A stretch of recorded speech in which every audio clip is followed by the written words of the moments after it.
So if our monthly recurring revenue is growing, that is one of the best ways to measure if we're growing as a company.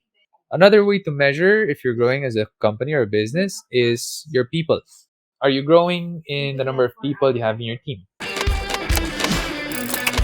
Hey guys, welcome back to the Leadership Stack Podcast, the podcast for entrepreneurs by entrepreneurs to increase your leadership, teamwork, and profits. This is your host, Sean C., aka Mr. CEO at 22.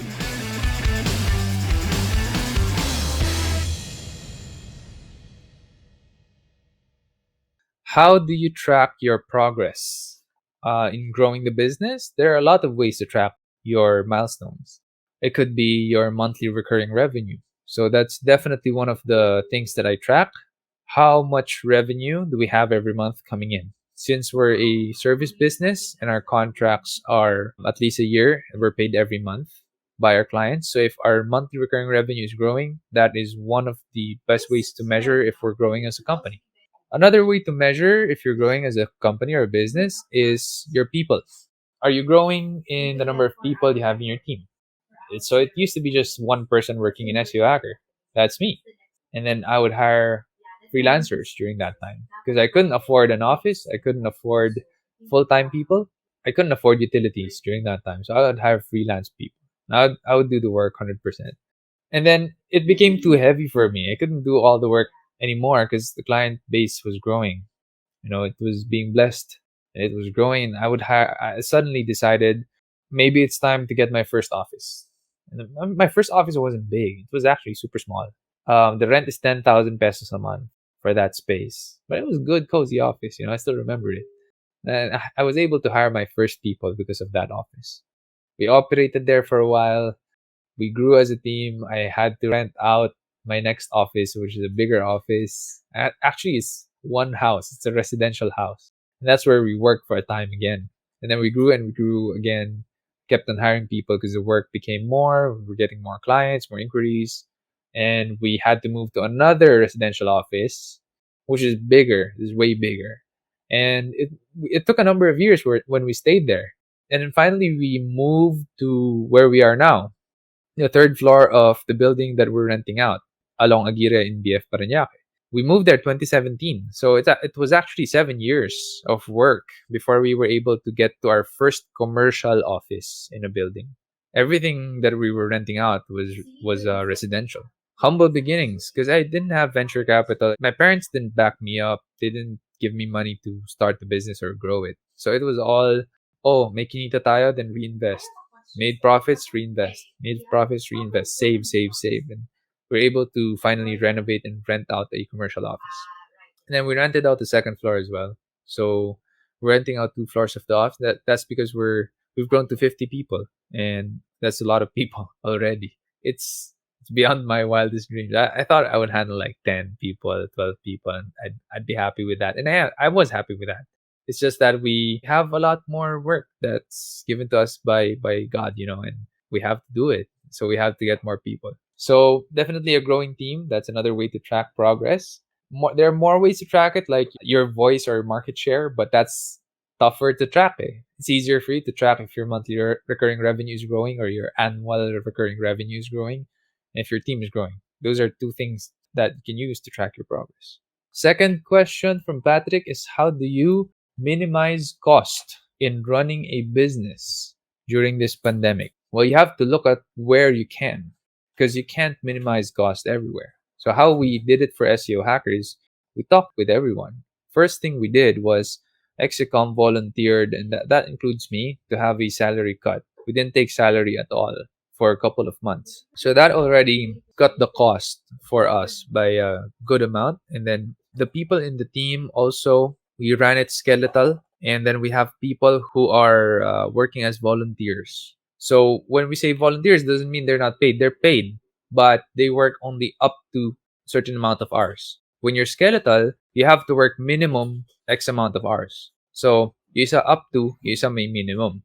That's the difference between skeletal and volunteer. We just chose to call it volunteer because we have nothing really another word to call it with. But that's how we did it. Also, we did not operate in the office. We all worked from home. That cut utility costs by some. And then I had to negotiate with my landlord as well, who's kind enough to forgive us for the rent. We're renting second and third floor, so he forgave us for the third floor and fourth floor studio rent. We were only paying the second floor. That forgiveness in the rent saved us a good amount as well. You definitely save where you can, especially during a pandemic. The early parts, the difficult thing is not a lot of clients were paying. People were holding on to their cash. And it makes sense because we're uncertain about the future. We don't know what's going to happen. So a lot of our clients, we understand them when they weren't paying. Now there are clients who up to today haven't paid us since April.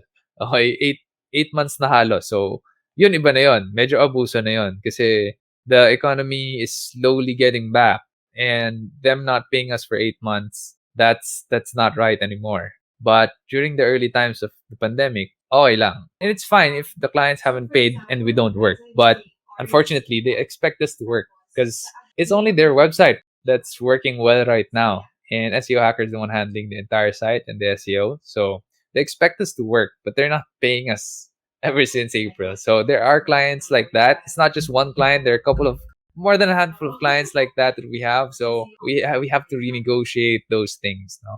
That's why saving costs where you can is very important. Those are actual things that we did. We reorganized the team in terms of manpower and operations. We also set an example as the leaders, the execom. We took salary cuts, and then we saved on utility and rent. We also cut all of our ads during that time because I run ads perpetually. So we cut ads, not just for SEO Hacker. I cut ads for all of my clients because I want to save them money. Because during that time, it was may panic eh. Kaya nga may panic buying eh. Kasi people were panicking and they're cash strapped. They didn't know what to do. They were uncertain. So I stopped all of the ads. Our ads, our clients' ads, pinigil ko lahat.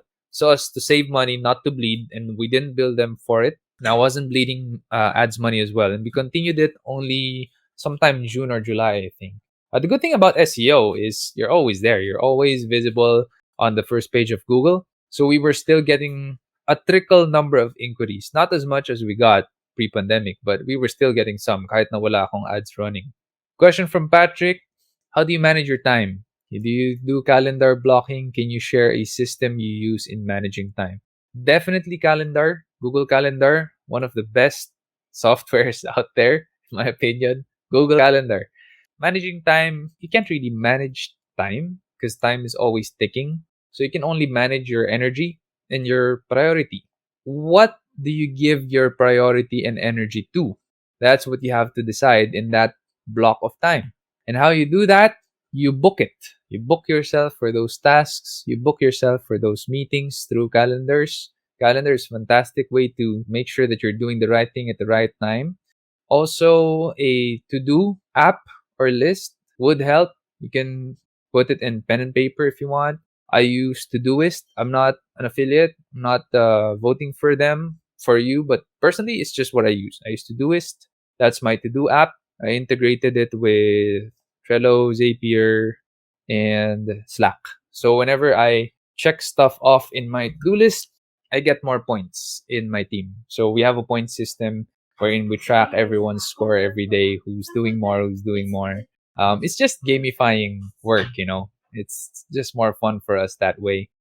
So whenever I achieve or accomplish stuff in my to-do list, I get more points. I like finishing stuff. That's it, no? Just prioritize. Know your priority. If it's urgent, it doesn't mean it's important. You have to identify what are the important things that you really should be doing because we all have a limited amount of time. 8 hours or less for work. 8 hours or less for work. If you work a very long time, 16 hours, hopefully you don't need to do that long. You only need to do that in a short amount of time because you're starting things up. I don't recommend burning the midnight oil and working 12 to 16 hours. Really, I don't. Hindi siya sustainable long term. But if you're a startup, okay lang. Pero if you're not, definitely don't do it. So today I work like 8 hours or less because we've scaled up already. SEO Hacker is 10 years old. I'm definitely doing something wrong if I still work 12 to 16 hours a day. Now, there are days, rare days, where I do work long, but that's because my critical issue or concern or something's burning in the business, then I have to work long hours. But that is a rare occasion. And I hope this episode helped you out. And I'll see you again next week. This episode is partnered up with Armoury.ph. Armoury is an online watch store and is the exclusive distributor of the brands TW Steel, Dion Milano, Fonderia, Luminox, and Mondane in the Philippines. Yes, folks, those are Italian watch brands. If you are looking to buy your next go-to luxurious everyday watch, go to Armoury.ph and enter the coupon code LS30. Armoury.ph delivers straight to your doorstep with a security tape to make sure that your package is safe from theft, arrives on time, and is guaranteed working 100%. Go to Armoury.ph and buy your first luxury watch today. We have to care for our most important resource, that is people. People are the ones generating business idea. People are the ones generating new products and services. They don't come out of the blue, from the sky. They come from people.